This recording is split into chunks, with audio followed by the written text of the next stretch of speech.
Hi అండి. Ever green combination అయిన రాగి సంకటి అలాగే కోడి పులుసుని ఈరోజు అయితే తయారు చేసి చూపిస్తున్నానండి. ఈ రెండింటి కాంబినేషన్ అయితే చెప్పాల్సిన అవసరం లేదు, చాలా చాలా బాగుంటుంది. రాగి సంకటికి నాటుకోడి పులుసు సూపర్ కాంబినేషన్ అని అందరికీ తెలుసు. కానీ నాటుకోడి దొరకని పక్షంలో కోడి పులుసు అయినా మటన్ పులుసు అయినా సరే చాలా సూపర్గా ఉంటుంది.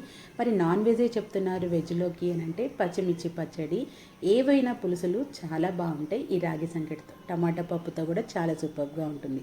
ముందుగా ఎలా తయారు చేసుకోవాలో చూద్దాం. ముందుగా ఒక గ్లాస్ బియ్యాన్ని శుభ్రంగా కడిగి ఒక గ్లాస్కి 5 గ్లాసుల వాటర్ని వేసుకోవాలి. తర్వాత 3-4 విజిల్స్ వచ్చే వరకు ఉడకనిచ్చేసి ఆవిరంతా పోయిన తర్వాత మూత తీసి ముందుగా మెదుపుకోవాలి. ఇక్కడ అచ్చం రాగి సంకటితోనే చేస్తారు, లేదా ఒక గ్లాస్ బియ్యానికి ఒక గ్లాస్ రాగి సంకటిని కూడా తీసుకుంటారు. నేనైతే ఈరోజు ఒక గ్లాస్ బియ్యానికి 2 గ్లాసుల రాగి పిండిని తీసుకున్నాను. అందుకని వాటర్ని పక్కన మళ్ళీ వేడి చేసుకున్నాను, కొంచెం వాటర్ పడతాయి. అదే ఒక గ్లాస్ బియ్యానికి ఒక గ్లాస్ రాగి సంకటి అయితే 5 గ్లాసుల వాటర్ అనేది పర్ఫెక్ట్గా సరిపోతుంది. ఉడికించేటప్పుడు కాస్త ఉప్పు వేసుకోండి. ఉప్పు ఎక్కువ వేసుకున్నారు అని అంటే అసలు తినలేము, చాలా తక్కువగా యూస్ చేయండి. వాటర్ కొంచెం హాట్ వాటర్ని వేసుకొని కలుపుకొని తర్వాత రాగి పిండి పచ్చివాసన పోయే వరకు ఉడకనివ్వాలి. మధ్యలో 1-2 స్పూన్ల నెయ్యిని అయితే యాడ్ చేసేసుకొని ఫ్లేమ్ని సిమ్లో పెట్టుకొని కాస్త మూత పెట్టుకొని అలా మగ్గించుకోండి. సిమ్లో పెట్టుకొని మగ్గించుకోండి.